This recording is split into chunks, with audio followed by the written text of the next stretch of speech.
Hey, this is Gabriel Fuerza, and you're listening to Wrestling with Entertainment. Now Let's that get we this over with. put ourselves over, which one will be wrestling Moose? I believe today in a unification match between the Impact and TNA Championship. And whoever wins that match goes on to wrestle Kenny Omega at the actual pay preview. Um, what first and foremost, Moose and Swan. Who should Moose and Squirrel. that's going to be a great match. But who would you rather see wrestle Kenny?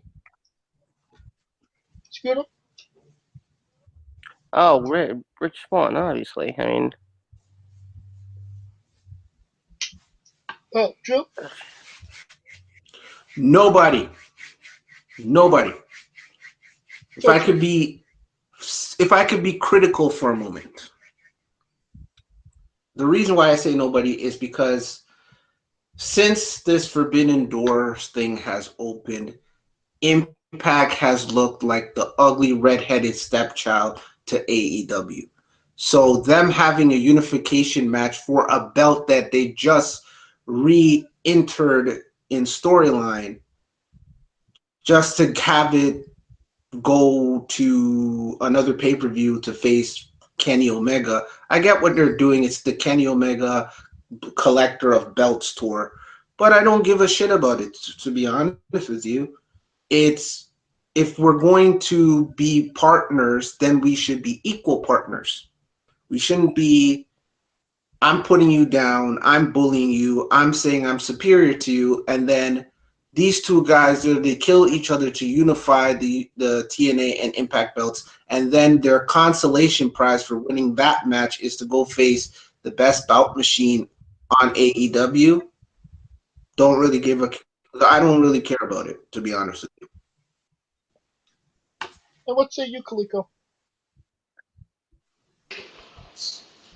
Remember when I told y'all at the beginning of all this that Rich Swann was going to get fucked?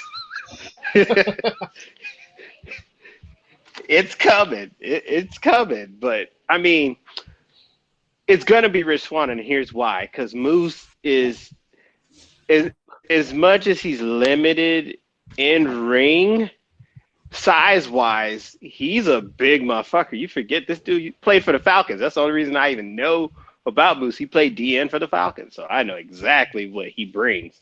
So the story really didn't have nothing to do with Moose.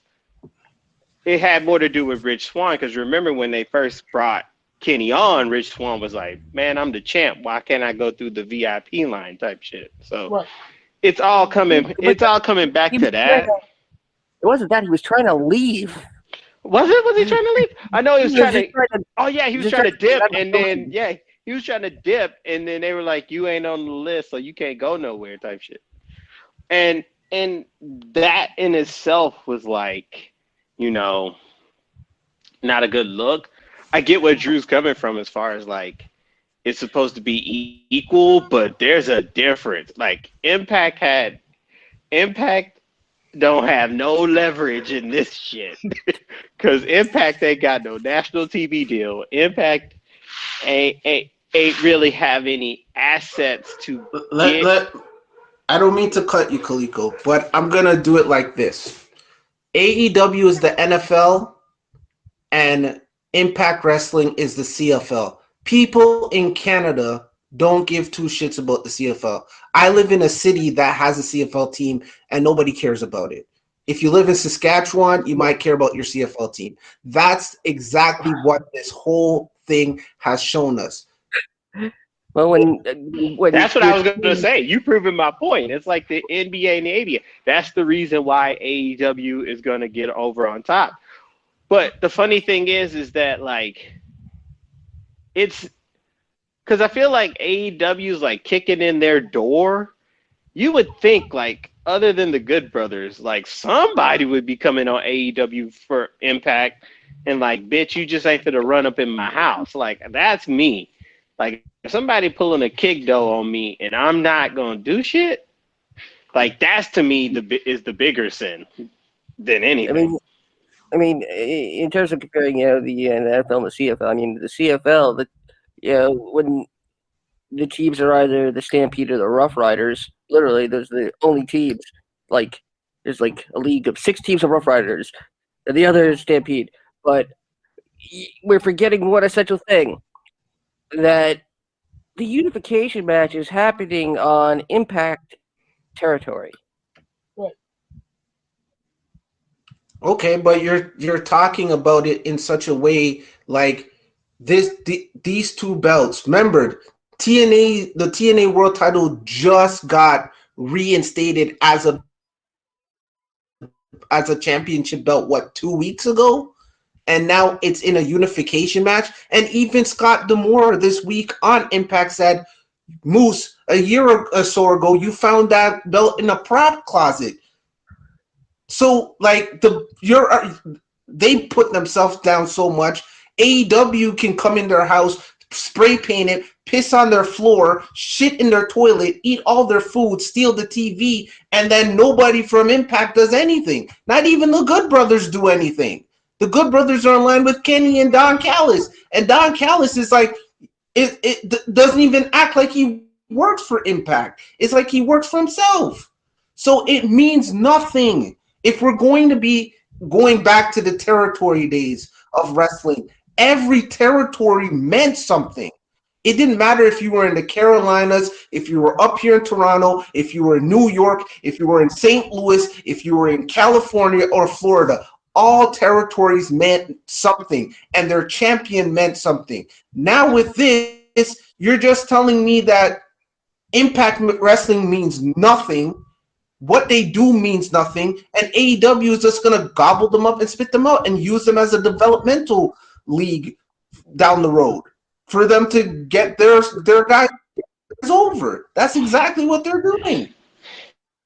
Yeah, I just feel like somebody, I don't even care if it's the lowest ranking dude in Impact. Somebody got to show up and be like, "You ain't finna run up in my house." Like, because I'll tell you this, when USWA used to run Texas and Tennessee, when one of them were stepping on boundaries, oh, it was a wrap. It was like Blood and Crips. But I mean, we in the new age, so I can't, We can't hurt people. That's what it is. We don't want to step on toes because we're getting our guys on TNT. That's why. That's what it comes across to me. So is everybody kind of unanimously think that whoever Kenny goes up with or get up against, more than likely with Swan, that Kenny's just going to eat him up and take his belt?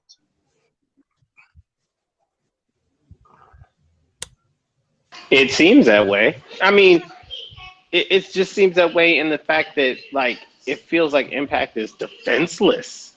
Like, no one's doing jack shit. Like, if somebody is coming on my show and I'm the champ and they taking up all my air, fuck that. Like, I'm kicking a motherfucker in their throat. Well, Now, continue. the pay-per-view where this will happen is Rebellion. Eventually, it's going to get to a point where the Impact roster is going to say enough. That's what they're waiting for. I get that point, but as soon as I stepped on the door, it should have been enough. And that's the point. Like, because it just feels like you're getting bullied up until it's like getting bullied. Like, eventually you're gonna stand up, but that time between you not doing shit to the point you standing up, it matters. Well, I mean, Kenny beat Let me Swan say this. Yeah, continue. Okay, let me say this. I don't mean to cut you off there, James. No, it's fine. But the whole thing is this. Every week, Tony Khan comes on with these paid ads disrespecting Impact. Right. Then, I know we're going to talk about it later with the AEW stuff. Then, on this week's edition of AEW, they then put Impact Wrestling is the fault why we had the Sparkler of Doom barbed wire match fiasco at the end of the AEW pay-per-view. So like what Kaliko is saying, where is the pushback? Not anybody is seeing that their home is being disrespected. And here's what's crazy. You got the Good Brothers showing up every week, not doing everything. Now Ethan Page left the company and is now working for AEW. So it makes Impact Wrestling look like a minor league promotion. They're not going to be looked at as on par. No matter if you want to tell me that Kenny and the winner of Swan and Moose are going to face each other at Rebellion, to be honest with you, who's buying the pay-per-view? 100,000 people? Or maybe they'll get a bump because Kenny's on it, but nobody cares about Impact. They're putting themselves back to where they were like 5, 6, 7, 8 years ago. So all of this stuff means nothing for them. It didn't help them. It didn't turn the needle. It didn't introduce new fans. It just made them look weaker. And if they don't do anything, they look like punks. And if they do something now, they still look like punks. Well, Kenny did beat Rich Swann in the 6-man that they had a couple months ago. If Swan does actually beat Kenny in that match, could we maybe say that was maybe the story arc and that there was a little bit redemption and that Impact maybe doesn't look as bad as maybe they've been presented in the last couple of months? Kaliko? One win does not overcome 4 or 5 months of getting your skull drugged. But what does it say if Swan ends up walking away with AEW's belt? I don't believe it's a double championship. Oh my God, AEW fanboys might have a riot. Might be a riot out there, bitch. Yeah, it is title for title.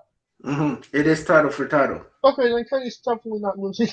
But my question is, your percentages, your odd percentages that Impact wrestler, either one of them is going to beat Kenny. All right. Well, we'll continue this discussion maybe next week. I just say don't underestimate them. Oh, I'm not. I wouldn't. I'm not saying it's like underestimating, but it just feels like the writing's on the wall, and it's kind of obvious. Well, I think we'll maybe solve this conversation for maybe next week to see kind of where we're heading in this new rivalry. In the WWE news, John Laurinaitis, Executive Vice President of Talent Relations, is back in WWE in a new position that was created specifically for him. What does this mean for WWE, Scooter? Bella's stepfather. Huh? People power, apparently. Good God, why? Why is John Laurinaitis back in wrestling? For God's sakes, I mean, come on. Oh, like,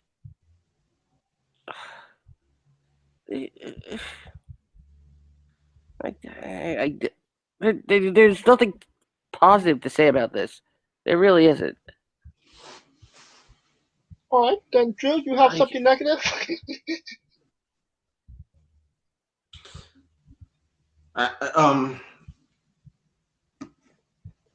It's another one of Vince's yes men to add to the collection. He already brought back Bruce Pritchard, so why not John Laurinaitis? And you're not going to be picking guys and girls that actually can wrestle. It's all going to go back to that vanity thing. So be prepared, folks, that the in-ring stuff that we see, John Laurinaitis can't pick talent out of a wet paper bag. So, like I said, it's just one of Vince's yes men coming back to the company, coming back home. That's all. Coleco, anything you I'd want rather to have Joe Laurinaitis in that role. I need to be John Laurinaitis for a day because to keep getting these checks, man, I need him. I need his resume and his employee skills. Plus, he's married. Plus the reality TV money with Total Bellas? the Bella's mother. I know my man's getting checks. Say what you want, but he getting them checks. I ain't mad at him. I just don't care. Again, I don't care. Get your money, homie. Do your thing. To be honest with you, it's not a news thing for me. He said, I may not be a legend in the ring, but I'm going to be a legend in the bank. Exactly. My 401k is looking bright. He's stupid. They're going to hire you. You're going to take the job. All you have to do is say, yes, Vince, yes, Vince, yes, Vince, yes, Vince, yes, Vince, yes, Vince, yes, Vince, and get a check, and then get your royalties off of Total Bellas, and then your stepdaughters will come back and wrestle, and you'll manage them or something and be on TV. It's another one of those things. Next. Nobody gives a shit. Move on. At this point, he has a 401k. Pretty much. I told you he wasn't a legend in the ring, but he said he'll be a legend at the bank. No, because he steals those pens attached to the desk. Rumor and innuendo suggest that Andrade is possibly leaving WWE and that he gave his notice on Monday. Scooter? I can tell you that yes, that is true, and it has been denied. Well, the thing is, how much more time does he have on his contract? How much time does on? I believe he's got a fair amount of time. Where is it? I know he's changed his Twitter handle as well. I believe he changed it in anticipation. Yes. Andrade is apparently he's been looking miserable backstage. He showed up. He's one of two, along with Aleister Black, who continually shows up and is told creative has nothing for them. He's even removed WWE from his Twitter handle and bio. He's made a cryptic post on Instagram. I really thought he really thought he was going to get his release. And the other thing you have to take into account is that he's in a relationship with Charlotte. They're engaged. And yes, they're engaged. And in fact, that was even brought up on the most recent episode of Straight Up Steve Austin. Correct. The thing is that he's got maybe I think he re-signed a while back when he was like, I'm not sure. He's got a good deal of time. Otherwise, he wouldn't have asked for his release.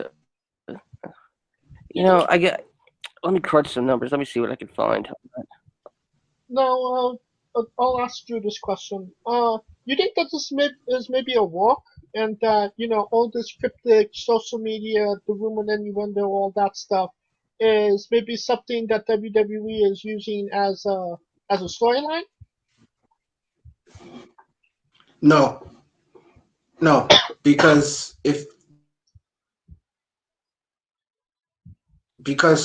them working together, and that got turned down. And I think this is just me putting my thinking cap on. I think they're scared because you got Thea Trinidad out there, and that's a free agent, and if he becomes available, the door is open for AEW to let them in, because we've seen what happened with people that have been not happy with WWE. We got Paul White leaving, Christian Cage has left, Thea left. So I don't think it's a storyline. I think Tommy End and I think Andrade are both unhappy because they are talented. They should be on the top of the card. They should be in that main event picture. But WWE doesn't see it that way for them. And then when creative has nothing for you and you keep coming to work in a pandemic, it's not like before where you come to TV, you sit around, you play, you go on up, down, down, and all that kind of stuff. When you come to work, you got to be tested. You got to do all this protocol, and you're showing up to just sit there for hours upon hours upon hours for what? And if there's a possibility, for the way I see it, I think Andrade holds out the way that Brody Lee held out for that whole year, and then they'll finally just give him his release and move on. Because if they have nothing for him, and he hasn't been on TV for what, 6 months or even more, what's the point of hanging on to the guy? What's the point of hanging on to the guy just to keep him miserable? Because you're scared that he's going to go to the competition. That's what I see, to be honest with you. And Kaliko, you think that this is more they're afraid that wherever CN might go, Charlotte might follow?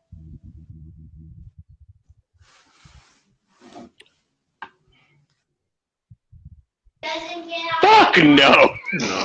No. Hell no. Charlotte's the biggest star on the fucking roster, and she ain't going nowhere. Because if anything you know about ladies, when it's their career, shit, holla. Peyton Royce still there. Didn't Shawn Spears leave? Like, fuck all that shit. That shit goes out the window. But, I mean, I get what everybody's saying, but, I mean, WWE's got the leverage. So I hate when people be like, oh, I'm asking for their release, and why wouldn't WWE release them? Because they don't have to. You're under a contract. You're under a contract. So this is literally like the Deshaun Watson situation where he signs a contract, he's not happy, he wants to dip. And in Houston, WWE is Houston. Like, bitch, we just signed you. Like, you ain't going nowhere till we say so. Like, exactly. Holla. That's the problem with modern day sports and modern day professional wrestling. Guys do not honor their contract. If they have nothing for you on the show, and if there's something else you can do to help the company, I don't know, learn how to edit, learn how to shoot the camera, learn a different skill set, try to be in the writers' room. If they can't physically use you in the ring, there's other things you can do and learn that can further your career down the line if and when you do leave WWE. So you have a bunch of skill sets. Not just be like, well, creative has nothing for me, but I could go learn how they set up the state-of-the-art stuff for the Thunderdome. I could learn from Michael Cole how to do commentary. I could learn how to be a backstage interviewer. I could learn how the creative process works. You know what I mean? Other little things you can do instead of crying and saying, they're not using me in the ring and I want out. When you just signed a lucrative 5 or 4 or 3 year deal, and now year 2 into it, you're not liking what you're seeing and you want out because they're not giving you what you want. That's what it is. You're being a bratty child. There is protocol to how everything works backstage at a WWE event.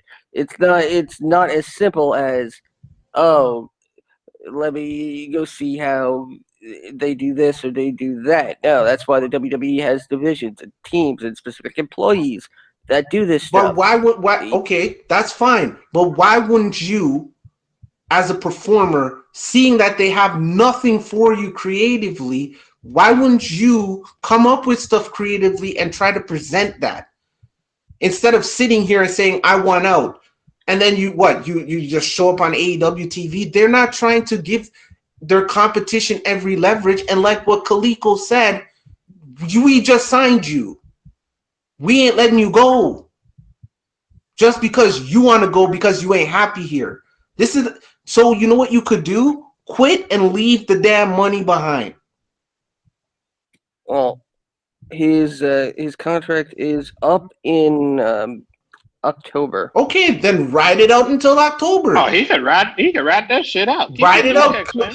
Keep collecting your checks every 2 weeks, and when October hits, you clear out. And if there's no if your contract's up, there's no 90-day compete clause. That's only if you're released. So you don't have to wait. You'll get released on Monday, and if you want to show up on Wednesday on AEW, then you do so. But until then, pull your damn boots up and stop crying like a little bitch, and because they don't have anything for you. That's what I'm tired of when I see wrestlers and sports and athletes do. When things get hard, they want out. It's not like, remember when LeBron left Cleveland the first time and everybody was burning a jersey? He did his due. He played out his contract. He's a free agent. He can choose wherever he wants to go. That's what it is. At the end of the day, you signed a deal. You knew what you're getting yourself into. Shut up, suck it up, and move on. Yeah. Honestly, I just play the long game. Because if you ask for the release, they're going to hold you. They're going to put you on that no compete, which means you're not going to get paid. So you might as well just wait till October, go ahead, dip, and that way you could just do whatever the hell you want. Like, we're in March. 7 months ain't going to kill you. Nope. But I get him it being in the heat of the moment. I can see, but I mean, it's one of those things where as long as he's not making it public and making it ugly, they might do it sooner than later. Because you keep in mind, FTR did it a certain way, Goldust did it a certain way. One got their wish, the other one didn't. That's true. No, also, Andrade has gone out on record warning independent talent of he did this a while back, but of the potential situation that he now finds himself in. My issue with that is he didn't say that shit in NXT. That's a whole other discussion. I think it is, but I mean, hell, he could go back to NXT. Shit, Finn went back and ain't been better since. We'll see. Andrade requested to go back to NXT. He was denied. Well, damn, that's fucked up. We'll see where this goes, and hopefully it goes wherever CN wants it to. Until then, WrestleMania tickets are available, finally. And WWE plans to have 45,000 fans, I believe. Is that maybe, are they maybe aiming a little too high? Are they not aiming high enough? What do you think, Scooter? Are they trying to get more people in there than the Super Bowl? At this point,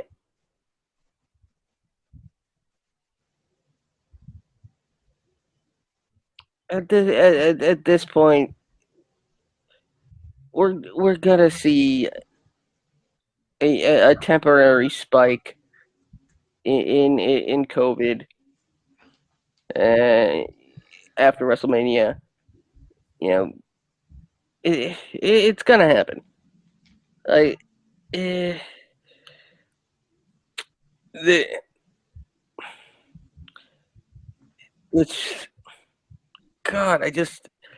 It's irresponsible to a degree, but 45, I think that's aiming way too high, quite honestly.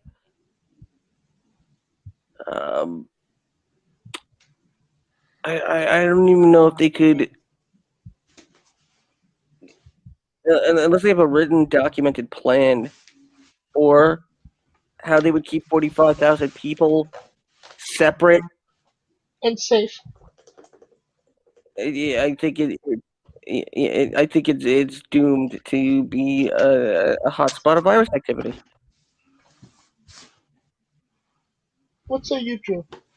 I mean, you're still in lockdown, kind of, sort of, in Canada, right? Where I live, we are considered in the gray zone. So we're in a semi-lockdown, but non-essential stores are open with restrictions. So non-essential stores get 25% of their capacity, and essential stores like grocery stores get 50% of their capacity. With us, vaccinations are for anybody that's between the ages of 80. I think it's 80 and up, and then with the AstraZeneca vaccine, that's between anybody the ages of 60 and 64. But that's just a whole other conversation down the pike. To answer your question, Florida hasn't given two shits about COVID, to be honest with you. They haven't cared, because just look around you. We got WWE still doing stuff in the Thunderdome.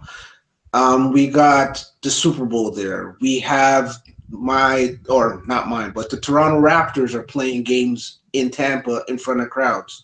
So AEW every Wednesday. A potential spot, every AEW up in Jacksonville. Independent guys are talking about running shows throughout Florida during WrestleMania week. So, to be honest with you, they are just doing what they've done best. They have not stopped, and they have turned a profit in a pandemic. So they haven't shot too high, they haven't shot too low. They're just doing what they know they can do. And even you look at a place like Texas. Texas is going to open, or have their the Texas Rangers have their first game, I believe mid-August or mid-April, with 100% capacity in their new stadium with mask. So I just look at it, especially with over what I see in America. You guys will be probably vaccinated way quicker than us here in Canada, but Florida hasn't given a shit about COVID. So do I see a spike? Probably, but it's gonna be like ho hum on with the status quo. Kalika, you want to finish this off? Well, you really can't. Oh, continue, Scooter. What would you think? I will say, I'll let Scooter go. I just want to say, with regards to Texas, you can't really lump Texas in, because Texas, as at this point, essentially is doing its own thing at this point. Texas isn't on the national power grid. It's the only state that's not on the national power grid. So whatever Texas does, he can't be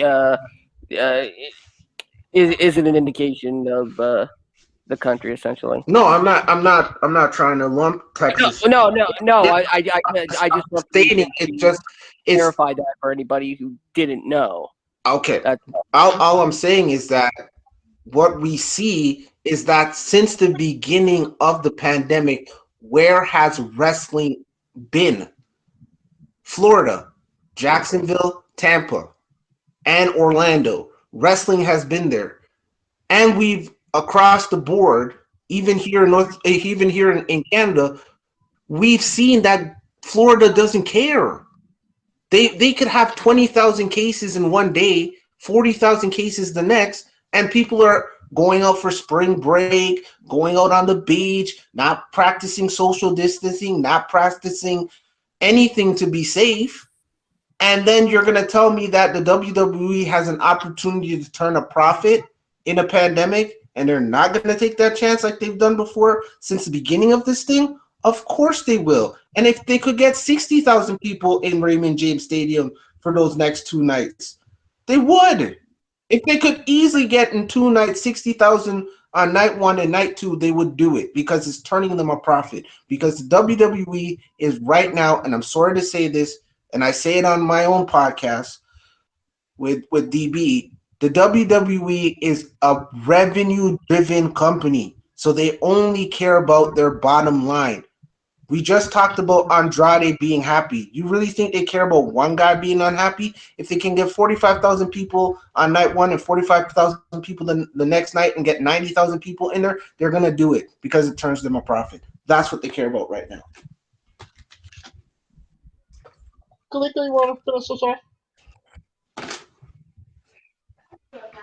All right. Now, since I've heard all sides,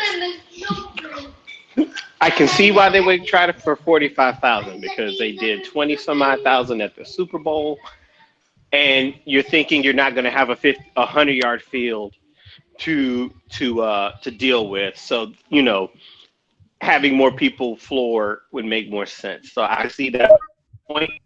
To me, I get what Scooter said in their own, like, not lumping as far as like what they do, but you can lump them as far as like ideology, right? Like the 2 states that were like fuck it are like Florida and Texas. Because keep in mind the Rose Bowl, which is usually in Pasadena, got moved to Dallas because Dallas was fuck it, bring them all in, right? 45,000. It's risky, but it's in it. There's not people ringside.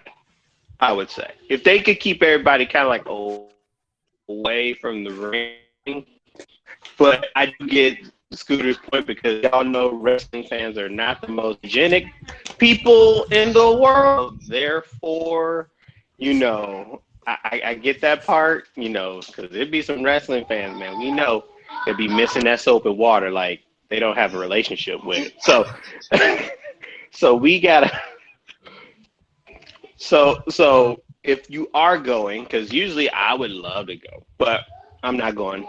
But if you're going, just be careful, man. Be safe. Enjoy it, man. I mean, enjoy it, but just be safe enjoying it. I hope everybody just, get there, have fun, come back, and have no issues. That's all I can hope for. Because keep in mind, this is everybody coming from the States. I don't even know what they're going to do as far as like international travel. So, like, it's going to be primarily 45,000 U.S. citizens unless something else is run amiss. All right. And I think that should conclude our coverage of the news this week.